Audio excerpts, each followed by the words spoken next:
So today we're working on a 1964 Evinrude Big Twin 40. We picked this motor up for $200 off a guy here in Ottawa, and it had no spark, so we got into the guts. This is off of a spare motor we had. We got in there and we started playing with the points. So you can see the points right there, and the one coil wire was disconnected. So once we cleaned and adjusted the points and got the one coil wire put back into the coil, this motor now has spark. These are great old engines. I've been told 1962 they started to get better. They were pretty weak on this lower unit, and they made changes in 1962. This particular motor is a 64. It's in fairly decent shape. Now today we're doing the impeller or water pump. We just called the dealership and they want $32 for a pump, which is just a piece of rubber for $32. So I'm going to make a few more calls to see if I can get it cheaper. Anyways, on these motors what you have to do is there's two plates. The first plate is inside. I don't know if you can see the plate there. That plate covers your shift rod. So for this motor here, you take your outer plate off, which is this guy here, outer plate, and then your inner plate, you just take one bolt out the top, loosen the bottom and swing the plate down. Be careful not to lose this bolt down inside your exhaust housing.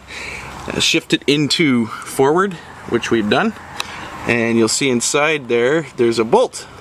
So that bolt completely comes out. Once again, be careful not to drop it inside.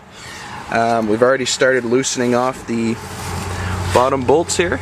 So there's 3 on each side of the lower unit. So we started loosening those off, and I will come back and show you after the lower unit's out. So after much hammering on this lower unit, we figured out it wasn't coming off. So I haven't got a manual on this thing, so I'm just kind of doing things as I go and reading off the internet. I've taken the lower shroud off and discovered, oh, hidden bolt. That's why it wasn't dropping down, so I'm just about to take that bolt out and the lower unit should come off. So now we've got our lower unit in the vise. 3 screws come out. You take off the top O-ring and the whole water pump will slide off. Now this thing came apart in pieces. There's the keyway for your pump. There's the pump itself.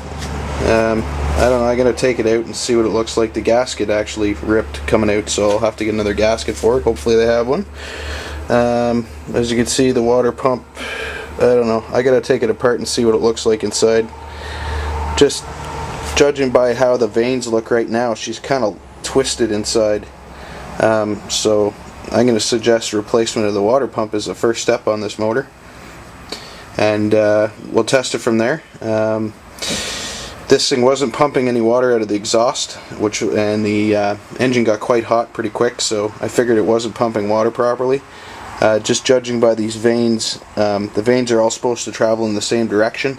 These obviously aren't, and that's the way it came off, so the water pump is actually flipped inside. We'll get a new pump in it and test it from there.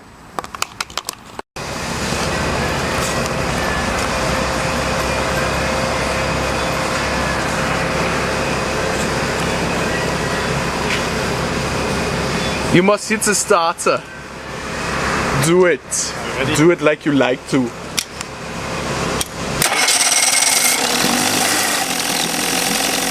have to choke it, eh? Warm.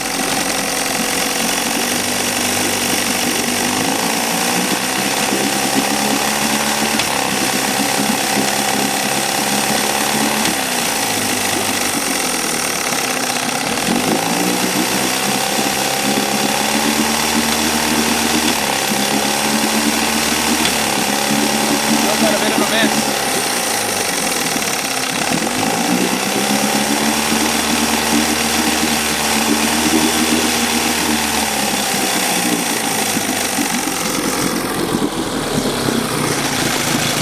It's a beautiful motor.